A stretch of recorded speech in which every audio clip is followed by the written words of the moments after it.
Hey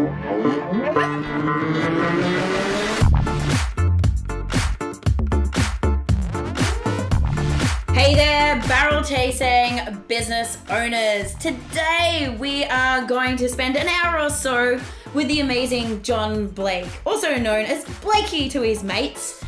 Now today our goal, as always, with me, Jay Green, as your host, is to extract the gold from John and bring you some tangible tips about how you can grow and scale your business. But also we'll share some stories about surf and spaghetti leg ropes and 12-foot conditions in West Sumbawa, all the way through the trials and tribulations of building a business, bouncing a newborn baby on your knee. So today, let me tell you a little bit about John. John has over 30 years experience growing sales-based businesses and teaching salespeople how to sell. He has worked with some of our favorite industry brands like Oakley, Rip Curl. He was the man behind helping Arnett go from, I think, about $750,000 to about $6 million. So, you know, just a little bit of growth. Built purely around how to engineer the sales process. He is moved from being a rep, which he got picked up by accident, like when he was 17, surfing, getting sponsored, and thought, hey, being this rep thing, I could get some free bags, some free towels, free sunnies. Sounds great. And he turned that into a career where he has worked with industry giants like West Farmers, as well as, I think, Bank West I saw on one of your landing pages as well, and really just harnessed this career of accidental stardom, really. So John's going to share with us some tips today. But John, what have I missed out in this bio? Look, it's been a really interesting ride. Like, there's one of the things that I've really enjoyed so much about it is that all the different types of businesses that I've worked with and all of the different products that I've had to learn to help these companies to actually be able to sell them. You know, like, so at the moment I'm working with this company that does fertilizer. So I'm having to learn about all of the different elements in fertilizer that make like plants grow. You know, it's like welding equipment, software, like it's just incredible. And there's no way that I would ever have been exposed to any of that if I hadn't had taken the decisions that I have and gone in the direction that I have. So it's it's been such an interesting way to sort of spend your working life, is, you know, learning about all these different products and, you know, helping people to sell more of them. So I'm stoked to be here. Thank you. I don't have anything else that you can add to that. Very good. Awesome. I think what I love about the synergy between our backgrounds is I shared with you that when I first got into recruitment, I was actually 13 years in specifically sales recruitment, but my very first client meeting that I was going to see by myself was Billabong. But by being in the sales industry and sales recruitment and you in sales training, what you said there, the opportunity to get inside so many different types of businesses and learn about the different distribution models, the different sales structures, the different ways that things are done, and the ability then to be able to take knowledge from one industry that could be really, really obscure, and the learnings that they've had in that industry, apply it to something completely different because it's a new way of thinking that can completely shatter and kind of be a blue ocean for some of those brands in that field. Because often we see in industries, people just keep doing or trying to do this a little bit better, but the same thing that the competitor's doing.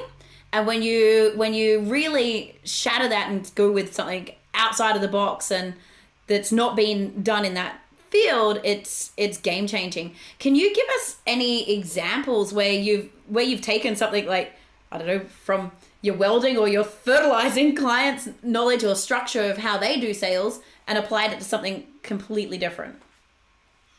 Yeah, it's interesting that you should mention that, because there are so many different examples of that, and probably the most, I think the most or the best example of that is I'll give you like a great general example, and then I'll give you an example that I've experienced myself, right? So everybody is familiar with drive-through fast food, right? Unfortunately. Everyone's familiar with that. But yeah, unfortunately, yeah, especially if you've been a rep, right? Everyone's familiar with drive-through fast food, right? And if you were to ask the average punter, if you were to say, where do you think that idea came from? They'd all say, oh, it came from the fast food industry. Well, that idea actually came from the banking industry. The first industry to ever do drive-through anything was the banking industry, and they did it in the States. And it was the fast food industry that copied that idea and applied it.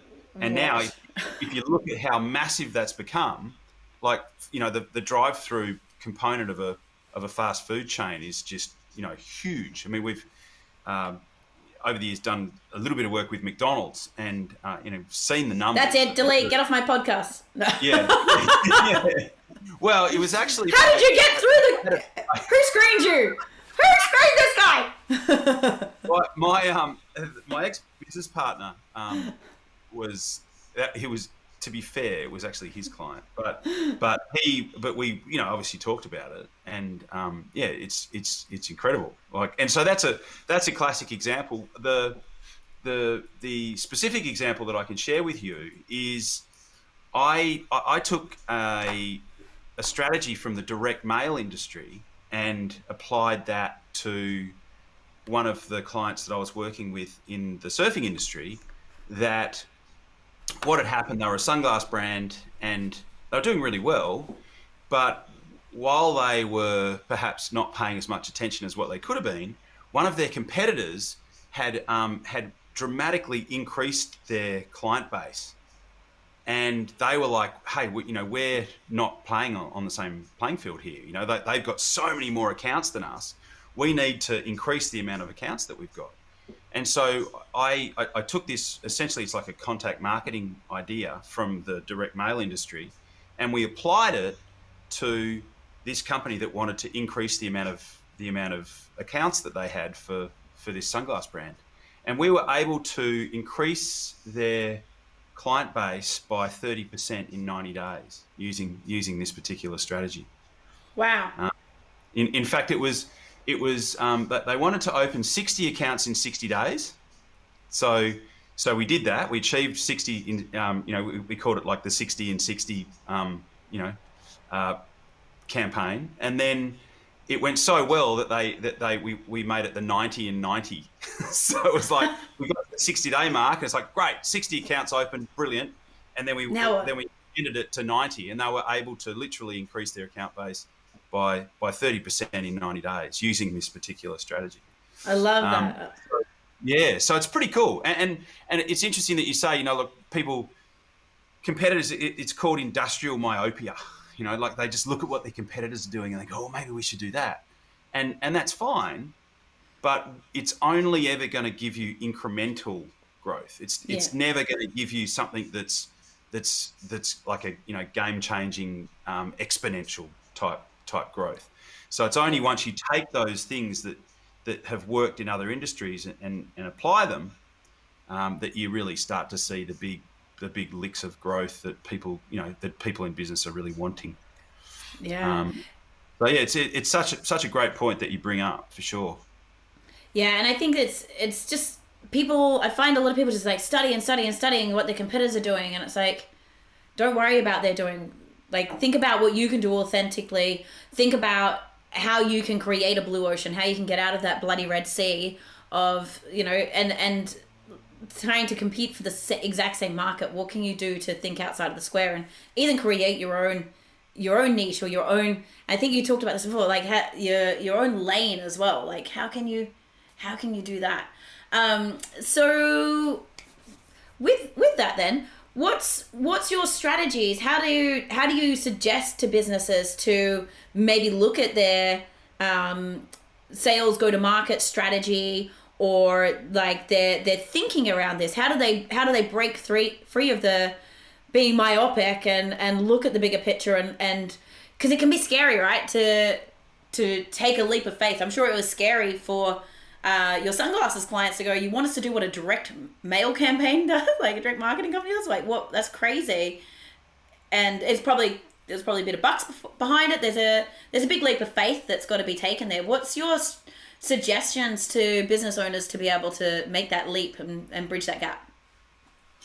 Well, there's a couple of different places that you can look. I mean, the biggest problems that clients come to me with that I can solve are they're not controlling the message that they send out into the marketplace. So because of that, they are being perceived as the same as their competitors. So they tend to feel commoditized, and they're getting smashed a lot on price because no one sees a point of difference between what they do and what their competitors do. So we can fix that to a large extent by changing and getting more control of the actual message that they send out into the marketplace, so that potential clients see them as an opportunity as opposed to their competitors. So that's the first problem that clients come to me with that I can solve. The second one is they want to connect with more of their ideal clients. So, it's like, where can I find more of the 20%, it's the old 80-20 rule. Where can I find more of the 20% of the clients that we already deal with that are delivering us 80% of our revenue? How can we get in front of and convert more of those people into paying clients? So that's the second problem that clients come to me with that I can solve. And we use that direct mail strategy that I just talked about with the sunglass client to do that, to get the attention of their ideal clients. And then once we've got their attention, we can call them and get in front of them and convert them. Do you think the new generation know what direct mail is? Well, this is why it works, right? I know. Old school. Yeah, right. So if you look at, and look, so many people, like we put the information together that we're going to put in the mail, and so many people, especially like some of and people that's the mail that comes in the mailbox, and you open it with your hands. Yeah. So you especially when you're talking to some of the younger like marketing managers, and we talk about the message that we're going to put in the box that we send to people. And they're like, oh, can we just email it? It's like, did you miss the whole point of everything we've just talked about? Yeah, it's like, like you're missing the point, because the digital path to your ideal client, right? If you look at it, like, and I call this message fragmentation, right? Because you've got Facebook Messenger, you've got LinkedIn Messenger, you've got intranet, you've got WhatsApp, you've got text messages, you've got email, you've got, You're giving me, I'm having an anxiety attack.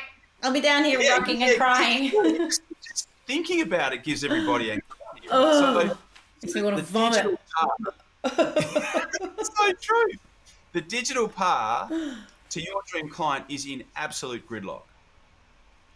It's really difficult to get through, but the offline path to your dream client is you can fire a shotgun up that street and you're not going to hit anyone. There's just no one there.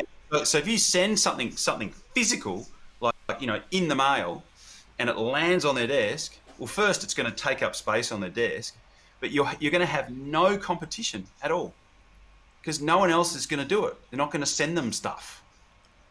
And if it's relevant, and if it's personalized, and if the information's great, which obviously if you do your homework right, you get the message right, the information will be great, and it will solve some of their problems. Well, now you've got their attention, and when you've got their attention, when you call, and their executive assistant says, oh, it's Jade Green calling, they're going to go, oh yeah, put her through. So that's the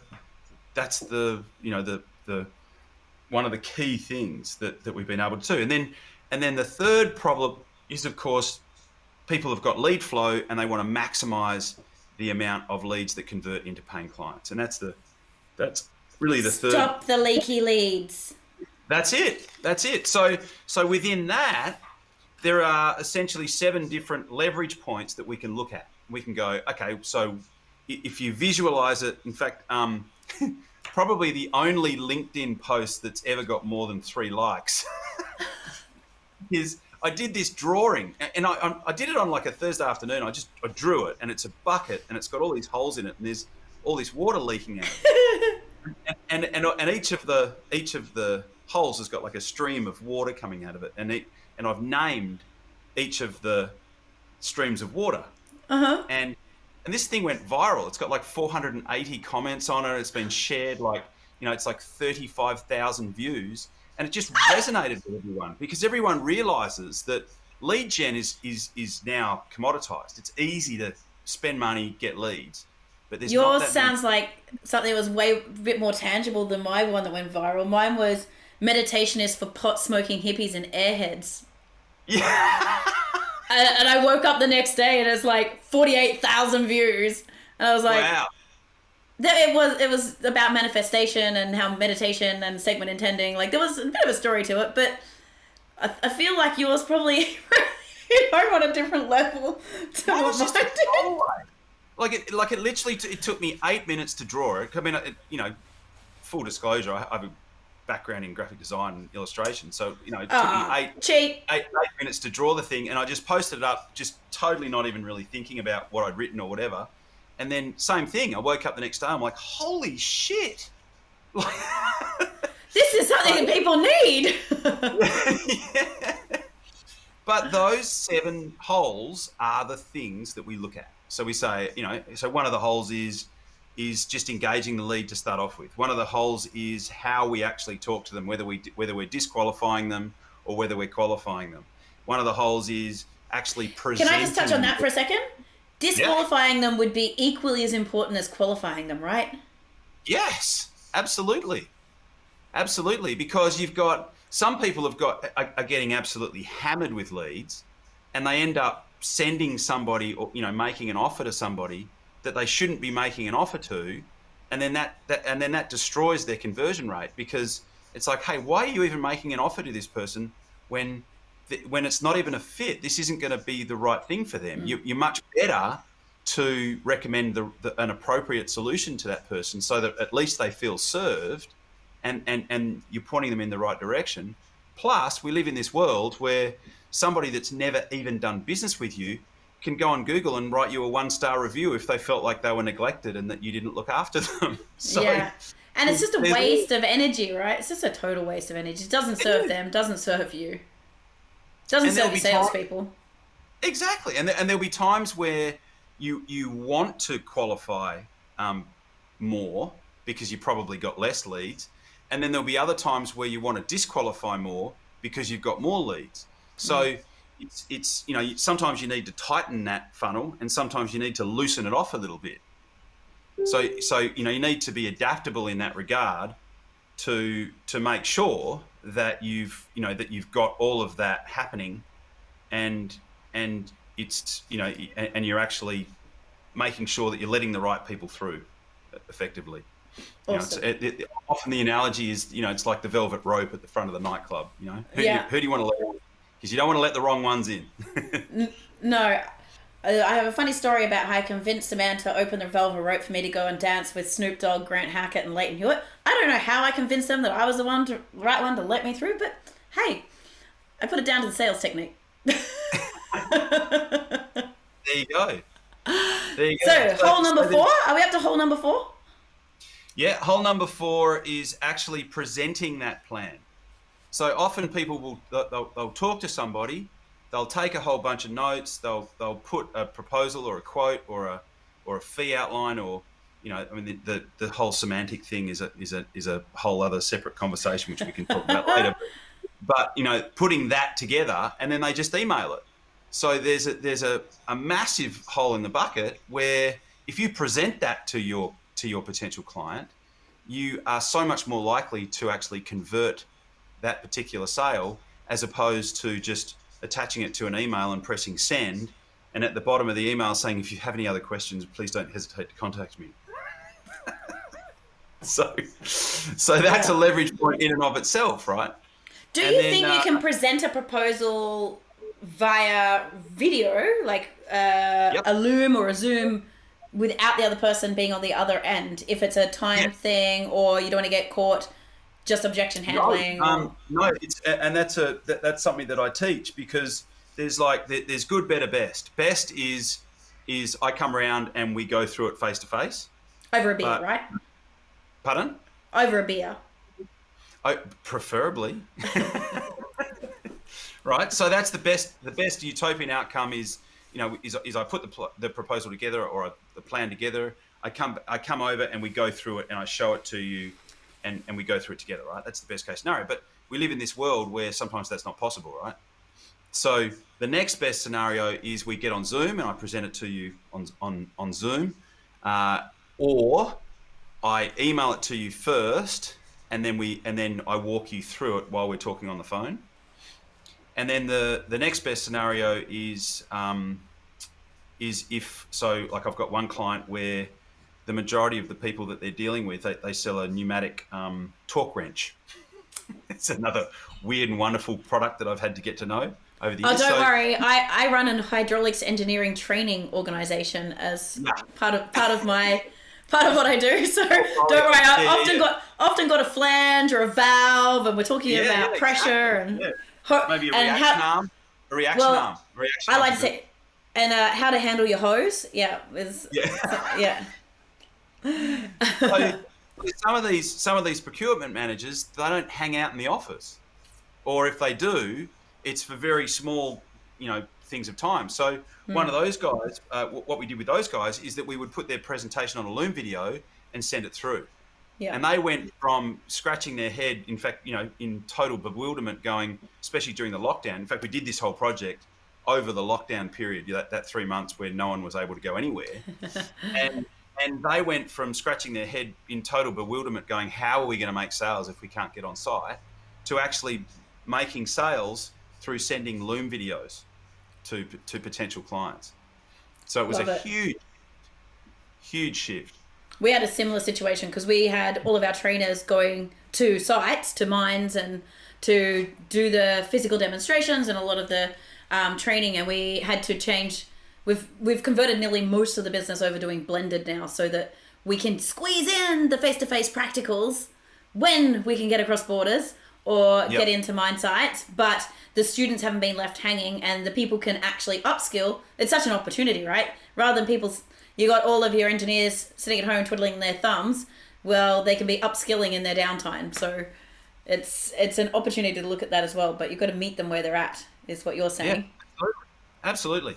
Because these guys were all ex heavy diesel mechanics.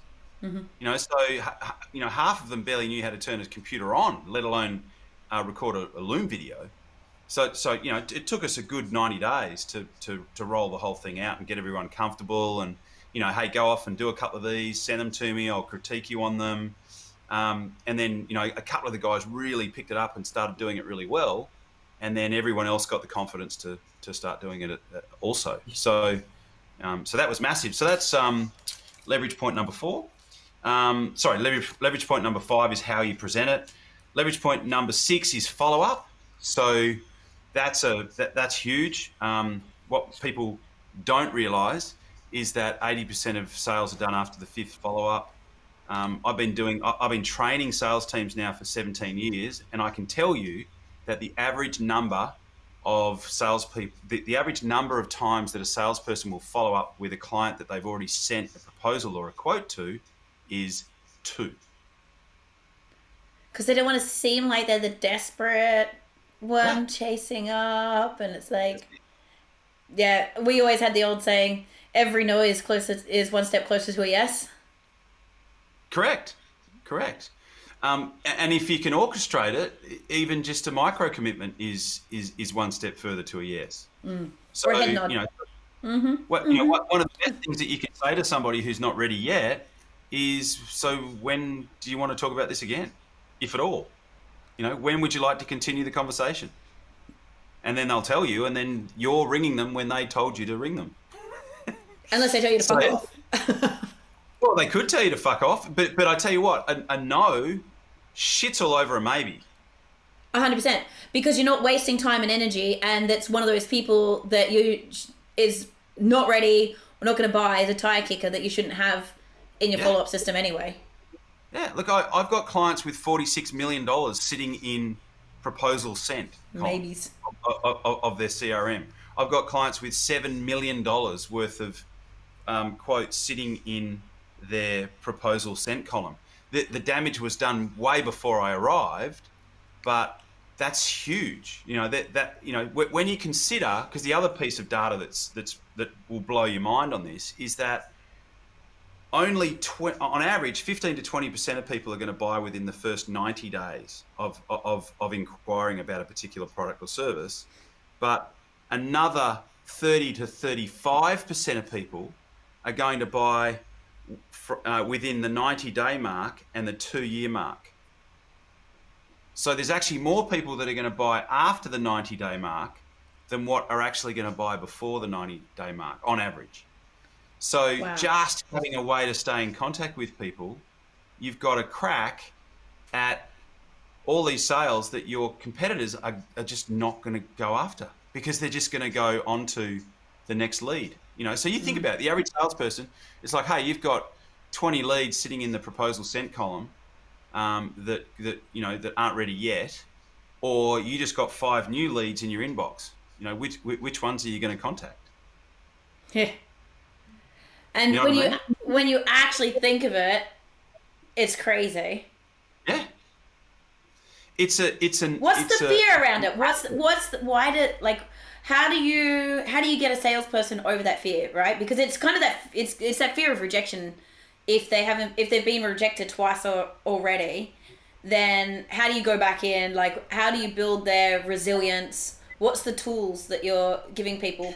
Well, we give them a framework that I actually came up with myself, because we talked about my background, we talked about all these clients that I started working with in action sports, and for the first 4 or 5 years of the consulting business, we were fine. It was just like ringing people and saying, hey, we're putting the band back together, because I'd trained all their salespeople on how to sell sunnies, so they were like, yeah, Blakey, come back in, help us to sell some of this other stuff we've got in our shop. You know what I mean? so it was fine. That bit was fantastic. But at the 5-year mark, a couple of things happened. The surf market went into this rapid decline, which, as I'm sure you know, it kind of stayed for about 10 to 15 years. If you look at what's happened, it's only really just come out of its shell again because of the fact that no one can go everywhere, anywhere, and people are starting to get turned back onto surfing, because it's one of the few things that you can do on your own. And it's like, during COVID, every man and his dog decided to go back.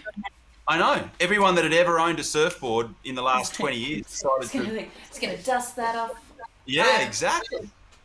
I feel bad, because I was one of those. I was before COVID, but I did nearly 17 years out of the water, and found my feet again, found my wetsuit again instead of my pinstripe suit. But surfing on the Gold Coast during COVID, tell you, it's ridiculous. But it's ridiculous. So that at that 5-year mark, all the surf companies all just battened down the hatches and just went into hibernation, and no one wanted to spend any money, and so we were left in this, because at the time I had a business partner, and we were left in this situation. Was like, well, shit, what are we going to do now? Who are we going to sell to now? And we didn't have this marketing machine that was spitting leads out at us. We hadn't done that. The business was still pretty new, and I had all these warm contacts I could go see. So whenever we did get a prospect, we had, I had to work out a way that I could keep in touch with that client, or with that prospective client, in such a way that I would be proactive, that I would be continually adding value, and that I wouldn't piss people off to a point where they wanted to block my number and take out a restraining order on me. So I had to come up with this system out of necessity, and that's what it is that I teach in that follow-up framework. Can I be a bit cheeky? Sure. Do you reckon any of them would test you? Because if you're throwing out a lead to a sales training organizer, conversation and you say yes the first time round, you're not really seeing what their gumption is and what they're made of, are you? I'd be saying no just to see what your follow-up is. People do that all the time. Like I have people, and I can tell when they're doing it. You know, you have no intention of hiring me at all. You just want to see what my process is. Yeah, that happens, right? That happens. No, I don't have intent for hiring you. I just want to know that you've got the process to do. Yeah. So, but that can be huge because, again, like your competitors just don't do it. You know, why don't they do it? Fear of rejection. In most cases, it's because they're spoilt for leads, you know, because they know that tomorrow there's going to be another 5 to 10 leads that rock up in the inbox. So, you know, I'll just deal with the new ones and, you know, the other ones, you know, if they want to come back to us and buy something good. But that's not how people... Yeah, it's not how people buy. Yeah. You know, it's not how people buy. So that's a huge one. And then the seventh one is re-engaging people, and really the focus there is retaining them, reselling them, and upselling them. That's another leverage point, and that can often be adding an offer, like an ongoing offer, to a product suite that doesn't exist, or it could be offering a premium version of what people do, because 20% of any group of buyers are going to choose the Rolls-Royce option because it's the best. Just because. Yeah, you know, and so it's like, you know, Toyota have the GX, the GXL, and the Grande. Well, they know that 20% of people are going to choose the Grande because it's the Grande. And if you ask that person, they would always say, I always get the best one. You know, I always go for the most expensive. I always go for the deluxe option. Oh, there's a good point there. There's a good point there about the customer avatar and really understanding a customer and understanding if that's what they are. Like, we used to ask questions like, what sort of, when they fly, who do they fly with? And are they a member of, not so relevant now, like a lounge though, because you can get a gauge of what their appetite for spending is and where they want to see they position themselves within the market. Like if you gave them just a cheap price, they sometimes they'll just discount you because they don't do cheap. Yeah, absolutely. In fact, it reminds me of I had the most interesting set of circumstances leading up to this, right? So I was talking to a chartered accounting firm about doing some business development and sales strategy type work with them. And they were telling me about how, you know, because one of the questions is, you know, what's a great client for you? What's a fantastic buyer for you? And they were like, well, someone who wants us to do an audit, you know. And I'm like, okay, great. And so then I was talking to another friend of mine, and he said to me, what are you up to? And I said, we're in discussion with XYZ chartered accounting firm about doing some work with them. And he said, oh, that's really interesting. We spoke to them about doing our audit for the last financial year. And he said, we got 3 quotes, right? So the old get 3 quotes. Yeah. And he said 2 of them were at 50 grand, right? And these guys were 30. Right? So the guys that I'd been in discussion with were at 30 grand to do the work, and the other 2 firms that they spoke to were at 50 grand. So they thought, what's wrong with them?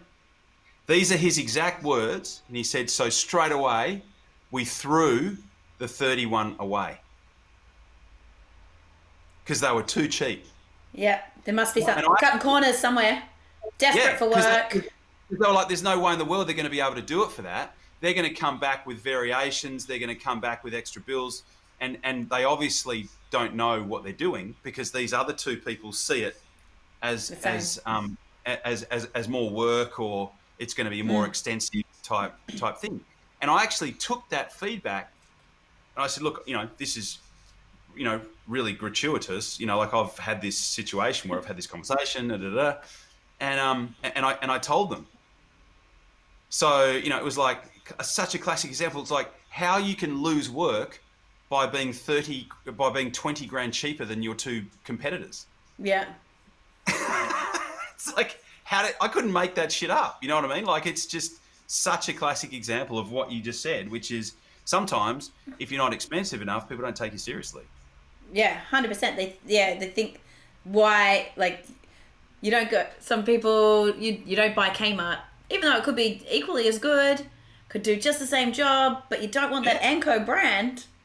Yeah, that's it. Yeah, That's and they assign meaning to that as well. But a lot of the time it's like, what corner was cut to be able to do that price? How can you afford to do it if it's that much? Like, that's a significant percentage difference. So it makes you ask the questions. They must have missed something. Must have missed something. Yeah. So in that situation then, for businesses out there listening, what can they do to try and figure out what the pricing should be? What sort of things should they think about? What sort of research should they do? How do they decide how to price? Well, one of the best places to start is to test different offers. Right? So most businesses, they never test anything new. You know, they have their standard garden variety offer that they've been making forever, and they never test new offers. So one of the things that you need is an offer that you really don't have to sell too hard for people to say yes to, because it actually it solves a problem, and it's structured in a way that makes it easy for them to say yes. Mm-hmm. So people think an offer is a product, and it's not. It's an offer is a product, so it has a product in it, right? So an offer is a product plus bonuses plus terms. Mm-hmm. So the simplest example I can give you on this is those infomercials, right? So infomercials, for every 10 pilots that they create for an infomercial, and infomercials that you see on free-to-air primetime television, they are written by the best copywriters. They are shot by the best cameramen. They're edited by the best editors, right? So for every 10 of those infomercials that you see, there's a certain percentage of those that crash and burn. Guess what percentage? 90? 80%. Oh. 80% crash and burn dismally. But what we know about those infomercials is that when they change the offer, when they say, you know, they could have the price might be like $300, but if they say, you can take care of it in 4 easy installments of yeah. This offer is not available in stores, so call now. When they do that, sounds like you're a voiceover artist as well. When they do that, the conversions go through the roof. So that's an example. So product plus bonuses plus terms. Mm. And the infomercial industry is the best example of that, because they have to get those things right for it to really work. How would that work for, I don't know, well, use your pneumatics wrench clients as an example. How would that work for someone in that space, or my hydraulics engineer trainers? Yeah, so something that we did, right? Because they sell the actual tool, the pneumatic wrench, and then they service it as well. Mm-hmm. And what they realized is that they weren't getting any of the recalibration or the service work. So what we did is we made an offer that said, hey, you included in the purchase price is your first calibration. So why would you want to farm that out? Because now you can actually get it recalibrated for free. And then when you get it recalibrated, they can book the next one. So it's a way that they can get that ongoing cash, that retained value, that back end of Yeah. the sale by giving the first one away. Yeah. Along So the that's lifetime value of the customer. yeah, exactly. Yeah. So that's an example of an offer. So offer is product plus bonuses plus terms. Beautiful. And if you're not playing around with that, which most companies don't, then you'll never stumble across, because and looking at the infomercial thing, 8 out of 10 crash and burn. So you're going to have to kiss a few frogs to get to a point where you've actually got two that are actually going to work for you on an ongoing basis. But if you get a good one, it can change the entire maths in your business. Yeah. And so I think, again, I'm just going to circle that back to knowing your customer, because if you don't know your customer, you don't know their buying behavior or what else you could sell to them, it's going to be really hard to make an offer that appeals to them, right? Like, Yeah. if you know your customers just, you sell widgets, or you just sell valves, and literally they just want the cheapest price, whatever, and you can either go after that market or you can go after another market. What else do you think you need to know to profile the ideal customer to be able to package a better offer? Well, you need to have some clarity on what problems that they're trying to solve. So, I often use the example where, if, all things being equal, so all things at least being perceived as equal, everyone buys at the lowest possible price. So people always say, oh, price is really important. I'm always getting beaten down on price. And it's like, okay, so all things being equal, so you've got a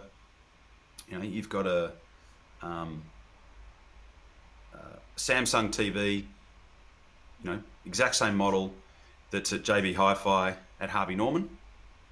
And if one's $5,000, so the one at JB Hi-Fi is $5,000, the one at Harvey Norman's like $4,000, which one are you going to buy?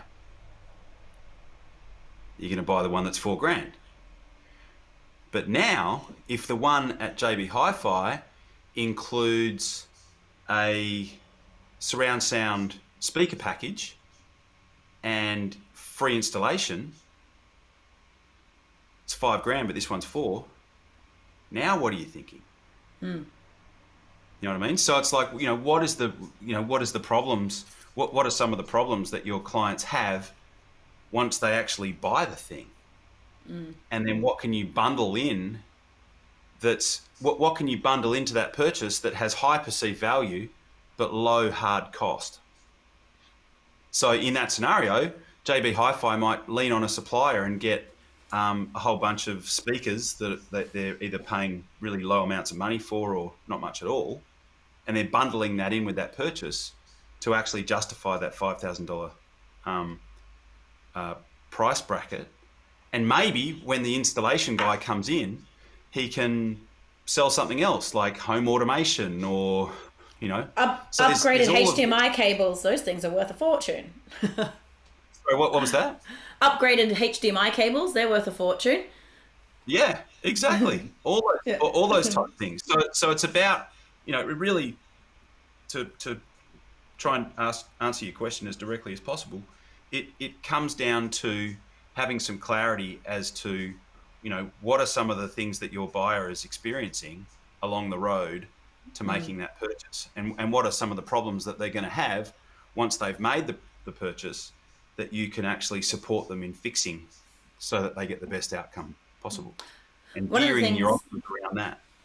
One of the things I picked up from that you said as well was maybe looking at where you could partner with somebody else. So you said there, like, maybe JB Hi-Fi leaned on another supplier to be able to get a discounted. So obviously they're already in partnership because they sell the product, but it is still partnering up, and that might be a way for, the speaker company to get their brand aligned with a better brand of product to help raise that, or to get their foot in the door with that customer and create a win-win solution.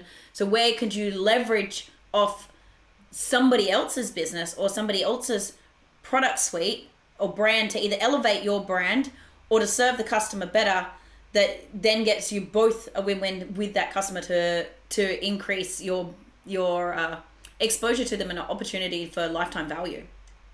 Yeah, the strategic partnership thing is massive. Like there are people that I will speak to that they've got other coaches that have got big coaching groups, and they'll get me in, and I'll speak to their people because one, I want to genuinely give value to people so that they can learn things and improve their business.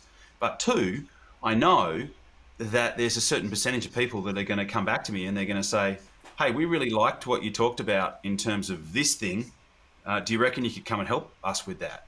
And I know that even though that might not happen today or tomorrow or next week, there's a good chance it might happen in 3 or 6 or 12 or, and that happens to me all the time. Like I'll speak, for in many ways, lower type fees for people that I know I can add value to their clients. So, I guess this is really directly speaking to some of the coaches and consultants that you might have in your people who are listening. And I know that down the track, if I do enough of that, there's a certain momentum that builds where there's enough people that have seen you, they've heard you, you resonate with them. It might be a similar philosophy or on the same wavelength or whatever, and they get in contact with you and they want to work with you. And that's awesome. I mean, you don't do it with that in your head at the time, but if you do enough of that, and it's the same thing, you kind of do have to kiss some frogs there. Like for every 10 people you speak to, there might only be 1 or 2 that you actually end up doing that with in a big way. So I've got one strategic partner that I've been working with now for probably about 5 or 6 years. And, I've actually become a really important part of his training curriculum. And I've helped some of his clients to take their business to incredible places in terms of their turnover. And it's just such a fantastic symbiotic relationship that I have with him. Like he's hired me to do some of his personal stuff, and I've worked with a whole bunch of his top performing guys, and it's just a great fit. Yeah, so I've got a very similar situation. I've got another business coach that works mainly with service-based businesses and helps them to have a business, not a job. And what they identified was that if they can't get the people part right and they can't hire the right people, onboard them, keep them, have the right culture, and set up the leadership, then all of the other stuff that they teach them, they're handicapped, and that's not their core skill set. So they're like, how about we joint venture you in to do this piece, because we can't help them get where we know they need to go because they don't have this piece right, and we don't do that piece. Yeah. It's as we were talking about before, I reluctantly do that with sales team members for a few of my clients. I say reluctantly because of the exact same reason. Like if you don't get the right people on the bus, it won't matter where you go. You're not going to have a very good time. Let's segue into that, because we were talking before, and you said reluctantly. You said you were a reluctant recruiter, and not in the agency sense. And I say that I am 5 years recruitment sober, but I teach people how to not have to pay a $15,000 fee to recruiters every day. But you were talking through your consultancy business when you first started that up, and you were going into sales training, but you said the biggest problem was your clients were saying we had a systems and processes problem, or we had a sales process problem, but actually their biggest problem was a hiring problem. Is that right? Yeah. It's like a recruiting problem. And I say this with the most love and respect that I can muster. But often you would walk in and you would go, why did you hire that person? Because it was a warm body. They had 2 feet and a heartbeat, and I had a hole. Yeah. What were you thinking? What? The old Dr. Phil. What were you thinking? Yeah. It's like, if I push hard enough, this square peg's going in that fucking hole. And then the next question: how's that working out for you. And it's like this, I'm losing hair. You end up start looking like Dr. Phil, the hair's falling out. Let's talk about that. And specifically, because your genius is sales, let's talk specifically about salespeople. And we had a good laugh before this about the two things you should never do in terms of hire people like you and hire people you like. Yeah. And people are like, what do you mean? But I want to work with people I like. Explain that sentiment. Okay, so yeah, two biggest problems. We hire people that we like, and we hire people that are like us. But neither of those two things have anything to do about whether the person is actually going to succeed in that role. Neither of those two things have anything to do with whether that person is going to succeed in that role. So, or be the exact reason why they fail in that role. Yeah. Don't hire someone like me to do your books. Mm-mm. Yeah, totally. So I take a lot of cues from the work of a guy called Brad Smart, and he wrote a book called Top Grading. And I listened to a brilliant interview with him a number of years ago, and there was just so much of what he talked about which was just so on point. And he said that he said some really cool things, but one of the key things that he said was you need to hire for one core competency. So the other, I'm writing this down. Yeah.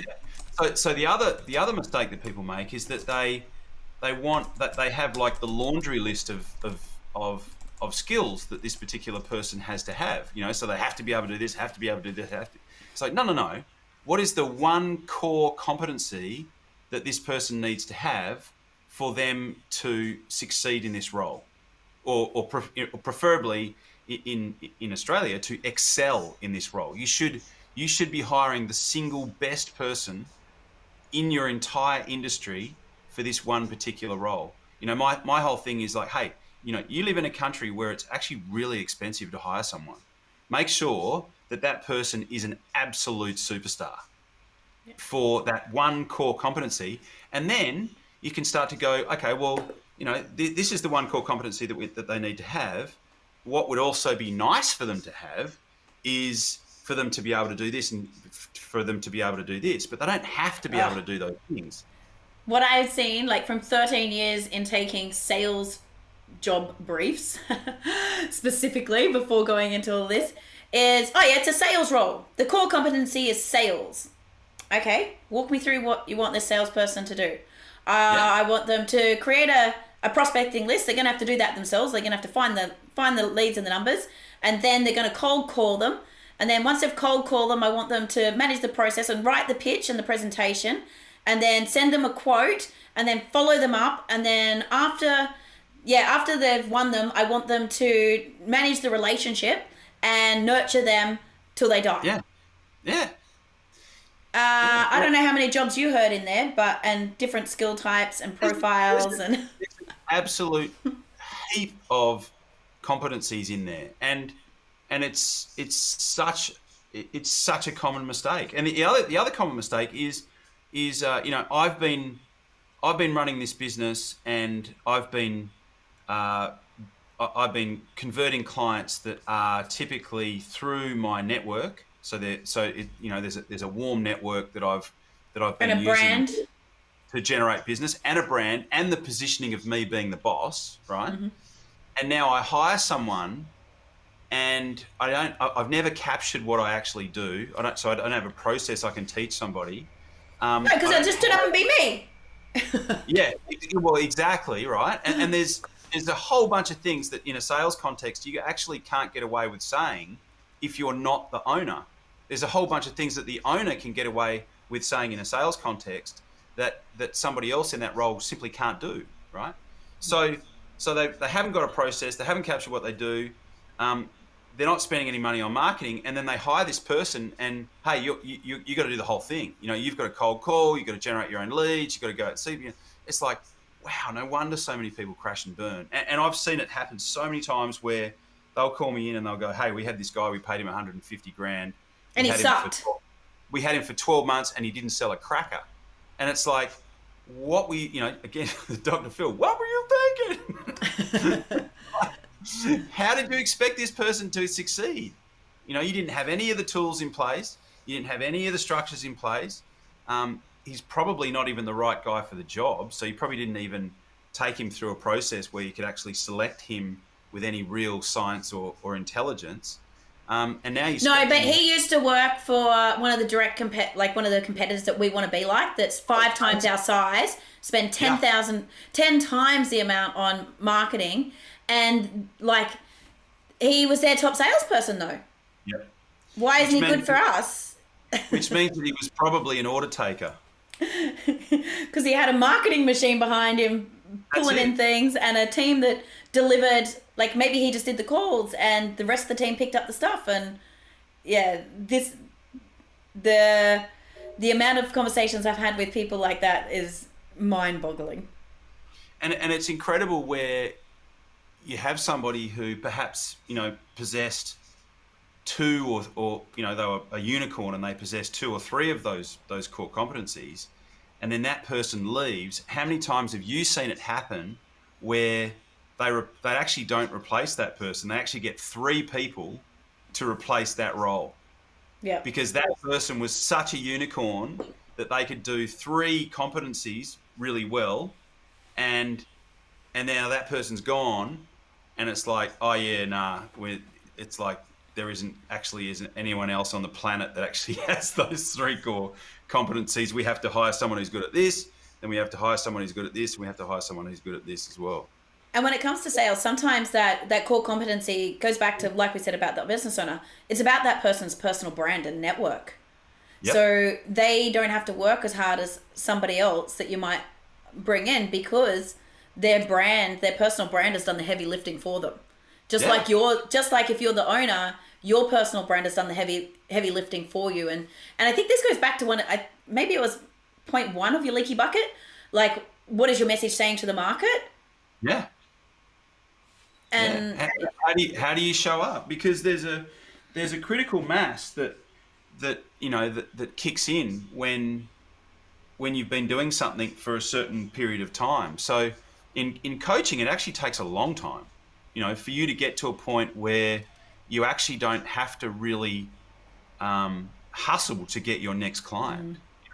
It actually takes a long time to get to a point where your personal brand is such, and you've worked with enough people that have had a great result that have then left that company and gone to another company, and there's this critical mass that builds up where it's like, oh, hey, I was at such and such company when you worked there, and now I've gone out on my own and I want to do something similar.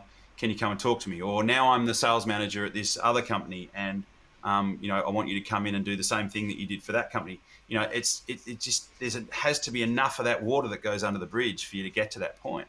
And that's, if you can find somebody that's got that type personal brand, but the core competency that they've got is a fit for where you're at and what you actually need in your business, then that'll probably work.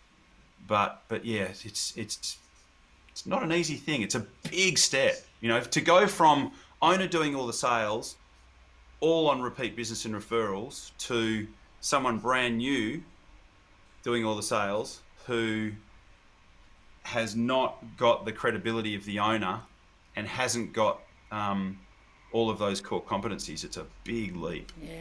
Some of the things that I've worked with clients on, not only in my coaching business, but back in my recruitment business, when I've helped those sort of small to medium step up and the business owner deleverage themselves, is to start with, how can you integrate a salesperson into part of your process so you're not doing the whole process yourself, so you're freeing up some time, and then start doing those systems and processes while you're doing it so that you can figure out, and even just having someone shadow you to figure out, because sometimes when you're doing it, you don't even know what your own magic is. You don't know what it was that worked, because you do it so unconsciously. Having an observer, I did this with having recruitment consultants shadow me, because it came natural for me.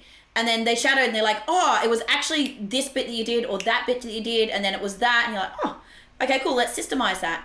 but then consciously thinking about if you're going to push a salesperson forward in front of, like, instead of you, how do you help build their brand in the marketplace? And I think I reference this book a lot in this podcast, but The Alliance by the LinkedIn co-founders, they really thought about part of the trade, the alliance, and having someone come and do a tour of duty with them and why they should choose to work for LinkedIn. The sweetness of them was that LinkedIn would actively help them build their personal brand and their reputation so that they could move on to, ideally they moved on to something else within the business, but even if they moved into something outside of the business, they might come back. But that was part of the deal. It wasn't just, well, I'm going to trade you time for money. I'm going to help build your brand. Yeah. And if you look after those people, they stay or they come back or they refer business because they go out into the marketplace.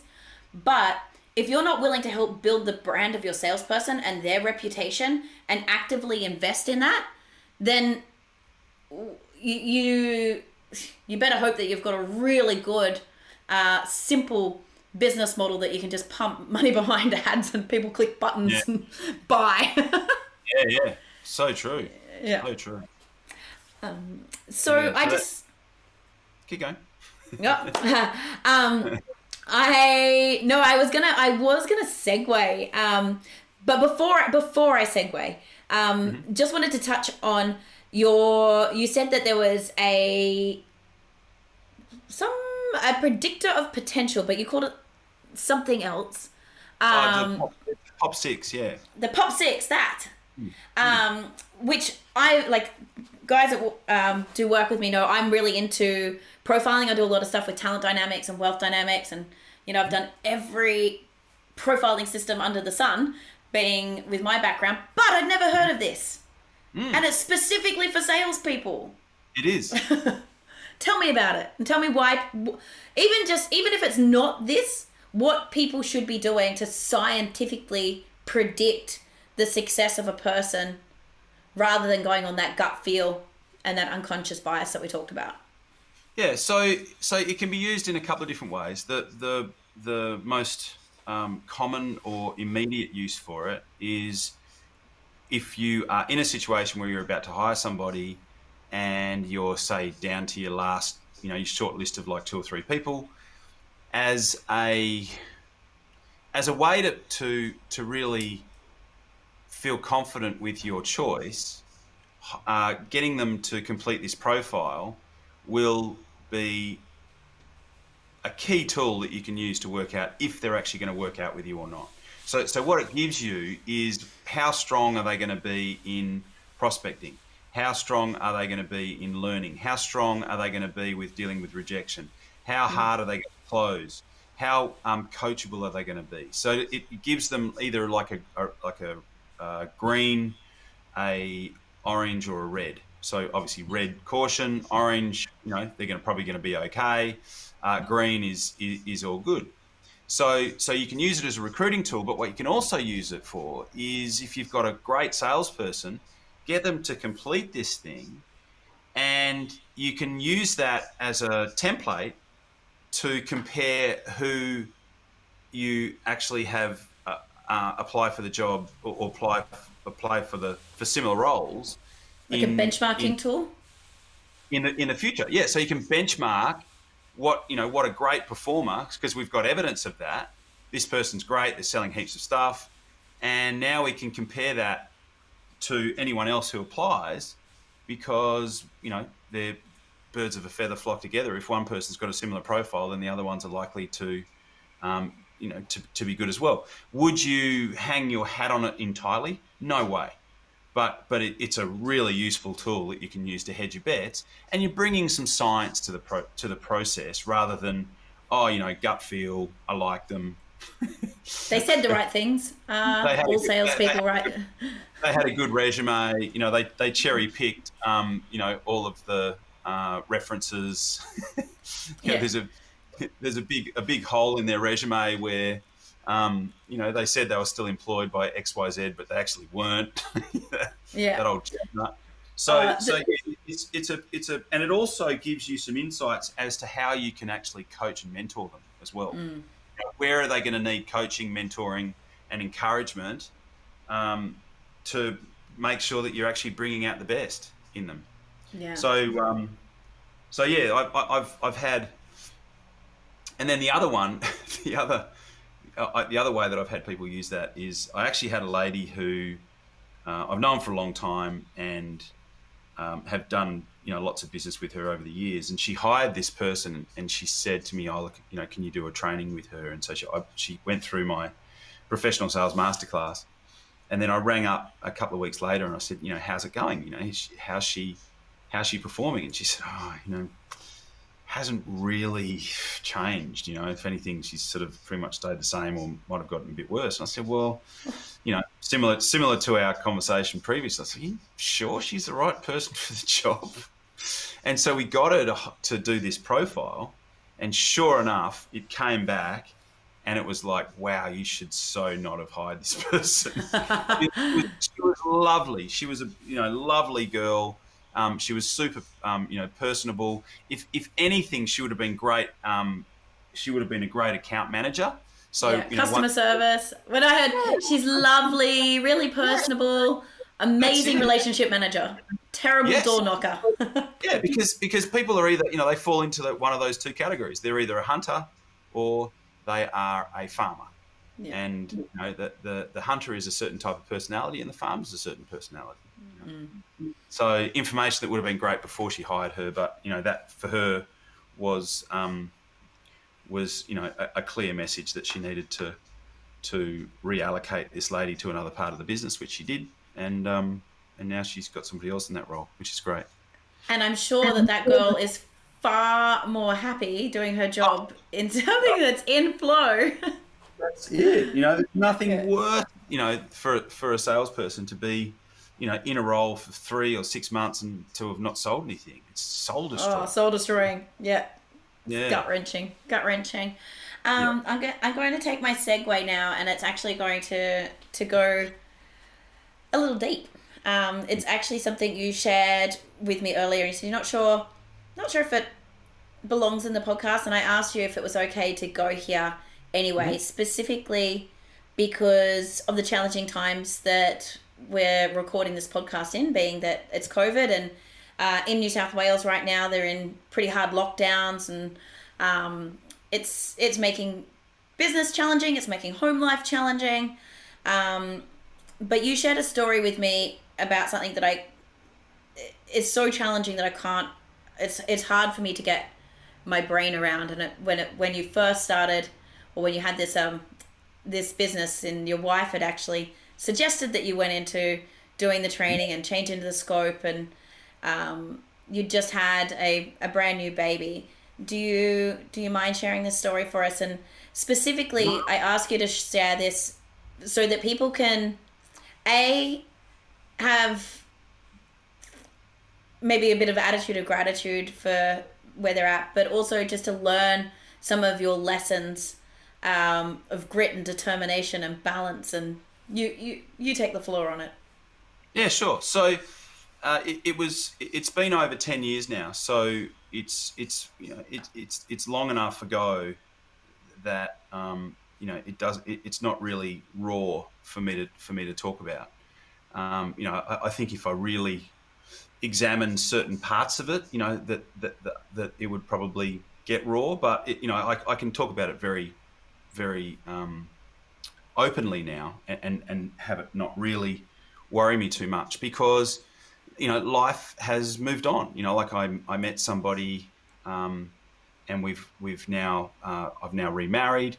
The kids have now got a mum, and what happened 10 years ago is that when my son was 5 months old and my daughter was 3.5, my first wife, who was actually the one that I suggested that I set up this business, she passed away from melanoma. So she had a mole on her back, and the mole was removed. It came back as a melanoma. She had a larger section removed, and for 2.5 years, she was fine.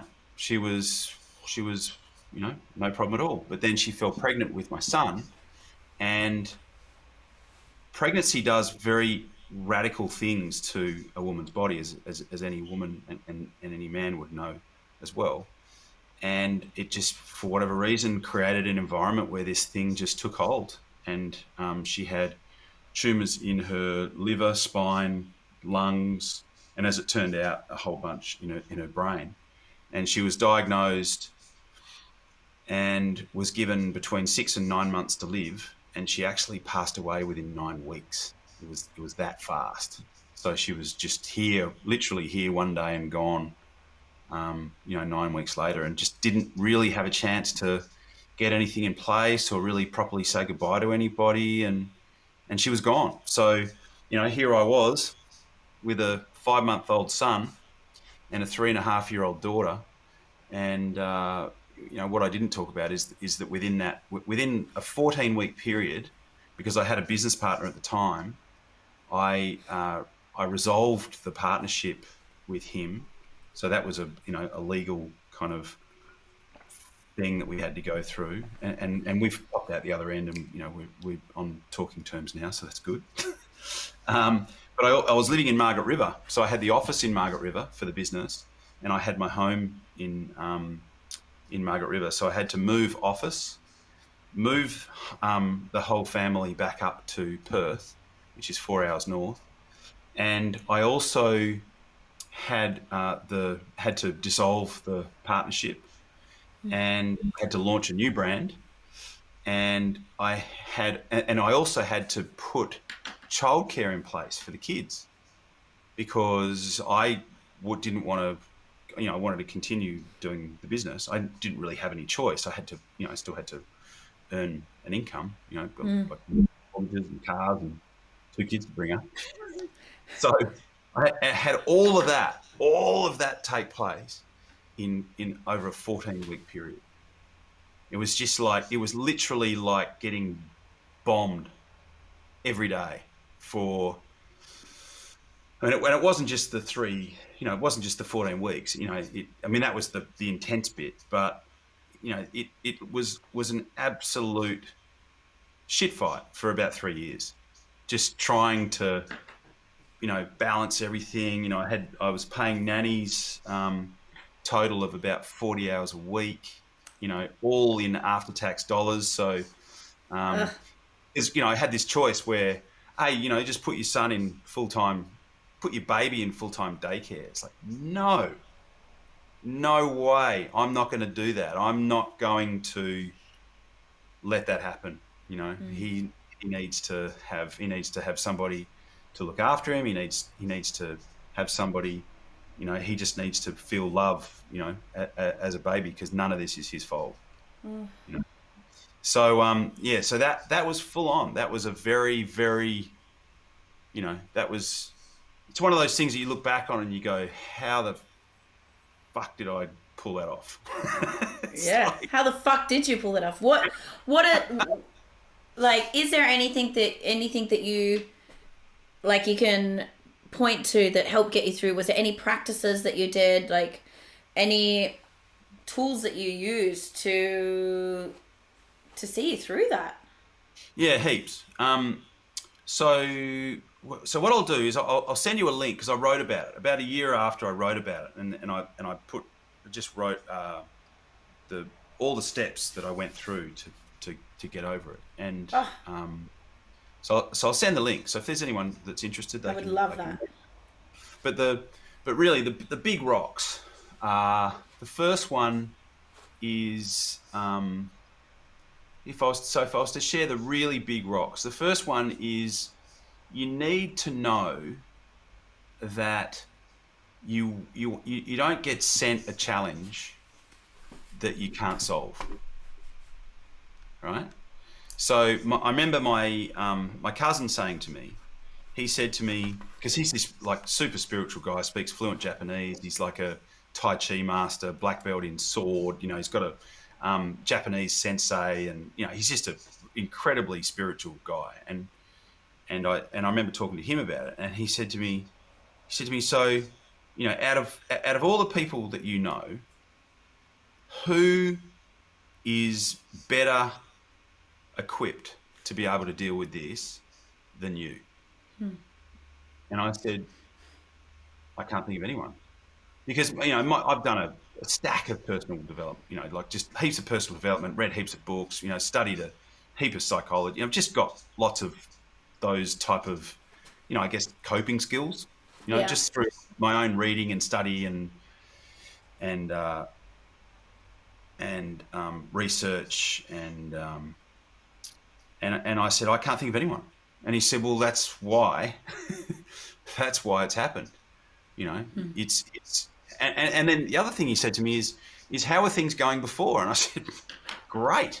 I was living in Margaret River, right? Living in Prevelly, and literally 3-minute walk from Gas Bay, Narrabut, Serpent Point. And things were like fantastic, running this consulting business, heaps of clients. And he's like, how is everything going before this? And I said, well, everything was going great. And he said, well, that's the other thing. It's like, it's a test. You get sent tests in your life. And I know that you were sent a test with your accident. That sounded like a huge test. So, we all get sent these things. But the other point was that, we don't get sent a test that we don't have the ability to be able to pop out the other end of. And I think a good example of that is, if you know anyone that's got like twins or triplets. I know a couple of friends. Yeah, right. It's a certain type of mum that gets sent twins or triplets. Yeah. You know what I mean? And because you think of some mums that and it's like, if that mum got sent twins or triplets, she would not last 5 seconds. Yeah. But it's the cruisy kind of, they just have the capacity to be able to do with it, right? Mm-hmm. So that's the way that that's the way of things. We don't get sent a challenge that we don't have the capacity to be able to deal with. But so that's one of the big rocks. The second one is, at the end of the storm, there's always green water. There are storms in life, but the storms don't last forever. It's that whole, this too shall pass thing. Yes.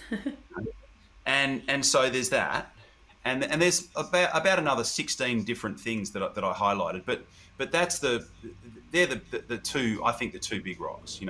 We don't get sent a challenge that we don't have the ability to be able to resolve, and the second one is, at the end of every storm, there's always calm blue water. It's always or green water. It's always going to happen like that. But the other thing is, the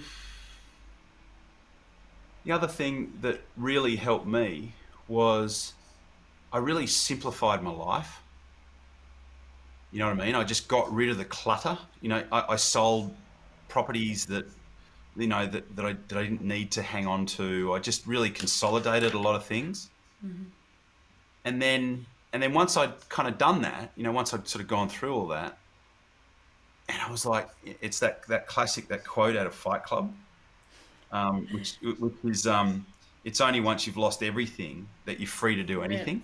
Yeah. You know what I mean? So it's like, this is a blank canvas, like I can choose to go in any direction that I want. I don't have to stay with the coaching business. I wanted to, so I did, but I could have actually gone in any direction. But knowing your freedom of choice then as well. Yes. So it was like, now, I'm unencumbered. I can pretty much do whatever I want. No one's going to really have a crack at me. And there's also an inner strength that you get that you don't really bank on. You get sent this strength. I don't know where it comes from, and it's hard to describe, but you're a lot stronger and more resilient than what you probably give yourself credit for. Yeah. So that that really helped. But one thing that I didn't mention, which is probably the most crucial step, is you've got to deal with the reality of what's happening. So my mantra right from and this was right from the moment that I found out that she was terminal, because I found that out. My mantra was okay. I need to get used to the idea that I am going to be responsible for bringing up these two kids on my own. It was like that was just the thing that I just kept repeating to myself over and over again. I was going, this is my life now. This is what I've got to do. Other things are going to be happening to other people, but this is my thing. This is the thing that I've got to do. And this is what I've got to get comfortable with. This is what I've got to deal with. And this is what I've got to now start to look for the positives in. You know, what are the positives? And then if you start looking for the positives, which takes a while in that situation, but once you start looking for those positives, you actually start to spot them. And it took a while. It took a long time. It was the hardest conversation to have. I mean, these are all things happening in my own head. But once I discovered them, that, you know, there actually were some positives. You know, it's like, okay, well, you know, I'm going to have a bigger influence in these kids' lives than what I would have if because our family was a very traditional type model. You know, I was out doing the consulting thing. I had 80% of my clients on the East Coast. I was on planes every 2 weeks. So now I'm going to have a much bigger say in an influence into how these kids grow up. You know, there was that. There was you know, the other thing from a business model, it was like, okay, I'm not going to do any East Coast travel. So this was when you could still jump on planes. So I went from doing 80% of my client on the East Coast to I'm not going to accept any clients on the East Coast. This was also before Zoom. Yeah, it was before video. Yeah. You know? So it's like, I'm not going to accept any East Coast work. It's only going to be Perth. And then my other one was, it's minimum $5,000 a month, and I'm only accepting 6 clients. Yeah. And that was brilliant. It was like, okay, I'm clear. You know, that's all. And I was never going to do more than 3 client-facing days per week. So I would have a long weekend every week. And obviously one of the big things was make sure I got time to go surfing. Yes. You know what I mean? Like heaps of time to go surfing. Yeah. Well, because knowing that you were sponsored as a young tacker, you started your career as a rep in the surfing game, you built an agency around surfing. Surfing is obviously part of who you are at a soul level. Yeah. And if you were to let that go due to the other responsibility and due to necessity or perceived necessity, I'm sure that a lot of you would have got lost, and a lot of your ability to show up for your kids would have been diminished. Yeah. And that, you know, you mentioned you saw some of the Mentawai shots. That first trip to the Mentawais, which I think that was in about 2000. Well, I went once before she passed away, but I've been twice since she passed away. But that first trip to the Mentawais after she passed away, that was such a monumental victory over the past. That was like, you know, that was so significant for me, because I was just in this place where I was just like, wow, I'm just not going to be able to do any of that anymore, you know. So for me to have been able to get over there for 12 days, you know, with a whole bunch of mates and go surfing in the Ments for that time, given what had happened, that was huge. And that was something that I'd been, you know, planning and working toward, and because of my set of circumstances, it was such a massive thing for me to. So having that goal to work toward also was a pretty pull you forward. Like I said, there are so many lessons, and I'll give you the URL to the blog that I wrote about it.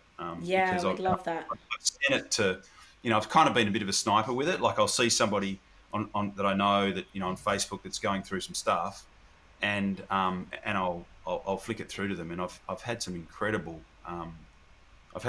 feedback on it. You know, people have gotten a stack of value out of it. Oh, I'd love to share that. Thank you. We'll make sure that's in the show notes wherever you're watching this. If it's not directly below the link, or if it's under the highlights, just message and ask for the blog, and I'll make sure that we get it to you. So can you just, before I'm going to ask you about spaghetti leg ropes in Western Barwa in a second to end, but I just wanted to know, you said you did a whole lot of, you'd done a whole lot of work beforehand, and you're probably still doing some personal growth and development during that time to build up your resilience. Is there any specific books or podcasts or quests or anything that you've done that you think helped you specifically to be able to be the person you needed to be, or to deal with the tragedy and come out the other side? Yeah. So look, I've read a stack of books, and they've all been, super useful. Anything from, in fact, one of Wayne Dyer's original books called Your Erroneous Zones, which I think is still in print. I read that when I was 13, and that could have, sort of helped me put a really good foundation in place. So that was huge for me. A friend of mine gave me this book called How to Talk to a Widower, which at the time I thought was actually quite insensitive, but the book was actually really good. Yeah. And I read it, and I actually got a lot out of it. So that I found that good. But the thing that that I found really useful, and there's a stigma around it, and especially with guys, they don't like to, that they tend to bury things and they don't want to talk about them. And one of the most useful things for me is that I went and saw a psych. Like I didn't.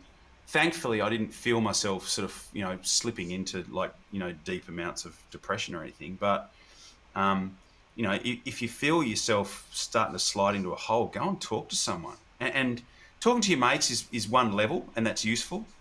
But, talking to somebody who's actually good at talking to people that are going through stuff, like, and I see things on social media, the ice bucket challenge and the push-up challenge, and it's like, oh, I'm going to do a challenge and film myself and post it on social media. It's, okay, well, that's good. Raise some awareness, but It's mainly raising your personal brand.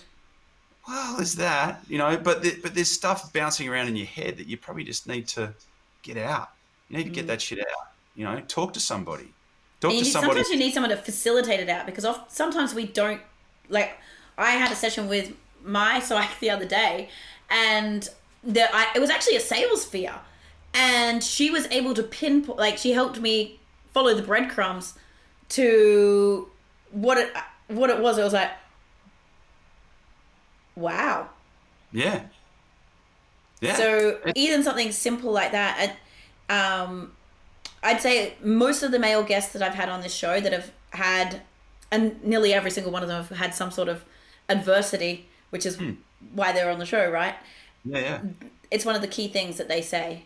So important. I mean, it's not like I'm, going and seeing this guy once a week. I've in the last 10 years, I've seen him 6 times.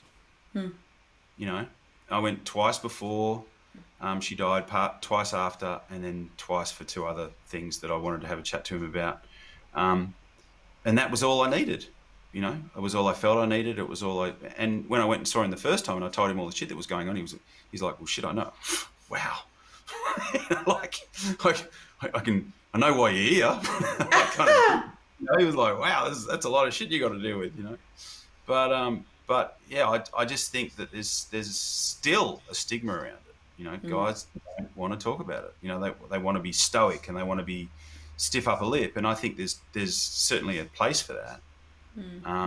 But I would, rather than saying read this book, I'd say, if you're going through some shit, find someone that's to talk to, and be prepared to go through 2 or 3 different psychs before you find one that's a good fit for you. That's the other advice, because they need to be the right fit philosophically.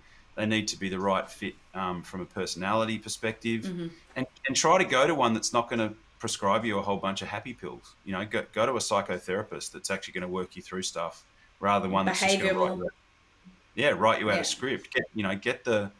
Go through the process first. I'm not saying that you shouldn't take happy pills, because sometimes that can be an appropriate thing, but try and work through it first. Don't take. I think sometimes people take that as the easy route, and if you just, it's kind of still hiding from it, right? That might be a short-term fix, but chances are it's a long-term problem that you've had that you need to unload and work through, and just understanding figuring out what the triggers were and how that makes you behave is extremely fascinating and beneficial, not only for getting over what you're dealing with right then, but to know how you can harness your own superpowers or what's holding you back in other areas of your life too. Yeah, it can take you to a whole other level of awareness, in terms of your understanding of yourself, what makes you tick, what motivates you. And if you can sort that out, then you can clear the way and really accelerate a lot of different areas of your life, for sure. Yeah, maybe they should repackage it as it's a baggage coach. Like if you're a business owner, just go relabel it as a baggage coach for your business. It's like going to help you unload all your baggage and work through things so that you can be lighter and perform better. Yeah, yeah, If that helps you get through. Yeah. yeah, exactly. So let's end on a lesson and Hmm. tell me what you learnt after you finally got up the courage to get out there in 12-foot surf in West Sembawah Oh, when oh. you were kind of sitting there for 2 days going, not sure this was the trip I signed up for. Yeah, yeah. Well, the first lesson is like bring a big wave leg rope. So the lesson there is always be prepared Yes. and think. What would that be? That would be, yeah, prepared for the unknown. Always have your backup. Yeah. Yeah, and I think, do your research. Like I had this picture in my head about what it was going to be like, um, and it actually didn't end up being like that. So it's like, actually do some research as to what the surf's actually likely to be like when you get there. Because I was undergunned. I didn't have the right, I didn't really have the right equipment. I definitely didn't have the right leg ropes. But, in the end, we made do, and it was fine. But yeah, that first day when we rocked up and it was 12 foot, it was just like, whoa.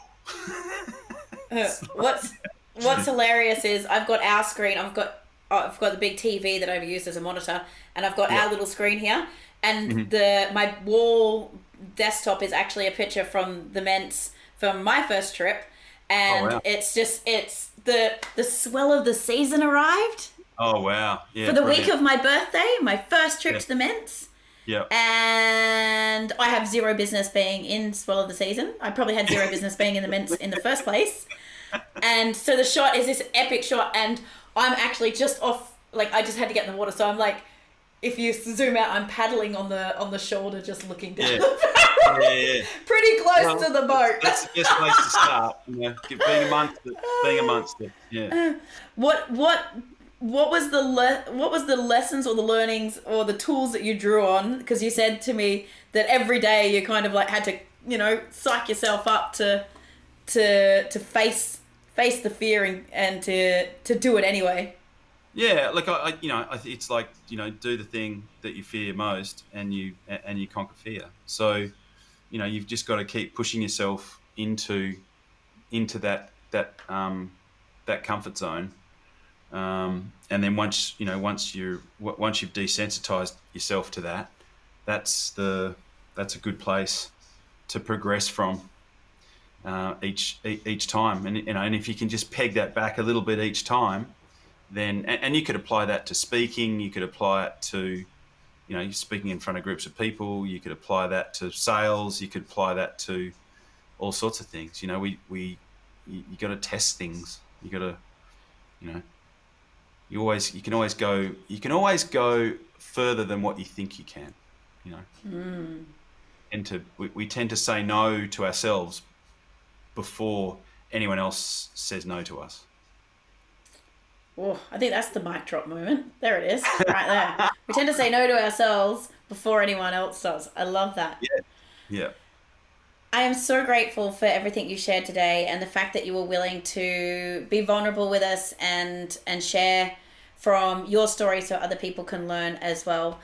Now, My you pleasure. did say you had a gift that you were going to give everyone, and I'll make sure we put the link into the comments. But I think you said it was on johnblakeaudio.com. Is that Yes. correct? Yes. So if you type that into the navigation bar, that should come up, and that will actually help you solve leverage point number 6, which is the follow-up process. Amazing. So you'll actually get my entire framework and training on how to actually tackle the follow-up process. So that is super awesome. We'll make Lovely. sure if you comment the word blog below wherever you see this, if you need the link and you haven't found it in the show notes, for those 16 steps to how to deal with the worst thing you could possibly imagine. We'll get that to you as well. And just lastly, whereabouts do people find you to connect on socials or anything like that? The best place to start is if you just Google John Blake Sales, and I will come up on the first page, and then you can navigate to all the different socials from there. But I mean, if you just type in, John Blake Sales Breakthrough on Facebook. But like I said, all of the links to all the socials are on my website, as well as all of my podcast episodes, and there's a whole bunch of other free resources and frameworks and things that really relate to those three problems that we talked about. So controlling your message, connecting with your ideal clients, and converting more of the leads that you get into paying clients. Amazing. Thank you so much for your time today, All right. guys. As always, if you've gained any knowledge out of this, or you know anyone that could need some help fixing their leaky sales funnel, getting those 7 holes fixed, or just a bit of support in going through some of the shit that they're going through right now, make sure you tag them in this episode or share it to their socials. Thanks very much, guys. We're out. Have a great day. Hey there, barrel chasing business owners. Thank you so much for tuning into this episode of the show. What I would love for you to do, if you feel like you got any value or entertainment out of this episode at all, is to leave us a 5-star review and comment below so that we can share the message and impact as many business owners like you as possible. Thanks.